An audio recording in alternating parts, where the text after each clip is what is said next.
امام علی علیہ السلام اللہ کے بندوں کو اللہ کے دین کے بارے میں بتا ہی رہے تھے کہ اتنے میں آپ فرمانے لگے، اے لوگو، بدترین اعمال میں سے بدترین عمل یہ ہے کہ انسان دیر دیر تک سویا رہے۔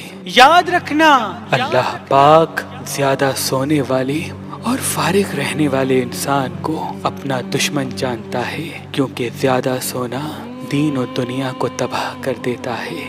میں نے اللہ کے رسول سے سنا، وہ انسان جو اپنے کام ذمہ داری سے انجام دیتا ہے اور مخصوص وقت کے لیے سوتا ہے تو اللہ اس کی زندگی میں اپنی رحمت کو شامل کر دیتا ہے، اور اس طرح پورا دن اس انسان پہ اللہ کا نور برستا رہتا ہے، اور یوں وہ انسان تمام پریشانیوں سے دور رہ کر اللہ کی رحمت کے ساتھ رہتا ہے، اور ہر قسم کی پریشانی مصیبت اس کے قریب نہیں آتی۔ اللہ کے ولی حضرت شاہ شمس تبریز نے فرمایا کہ حسینی عقیق پہننے سے نظر، تعویذ، جادو انسان پہ اثر نہیں کرتے اور انسان کے کاموں میں رکاوٹیں ختم ہونے لگتی ہیں۔ تو ابھی ہماری ویب سائٹ مہربانی.com پہ آئیں اور یہ پتھر حاصل کریں۔ آپ اپنا لکی پتھر ہماری اپلیکیشن جو گوگل پلے اسٹور اور آئی فون ایپ اسٹور پہ موجود ہے ان سے بھی حاصل کر سکتے ہیں۔ مزید معلومات کے لیے ہمارے نمبر پہ کال کریں۔ اللہ آپ کو سلامت رکھے۔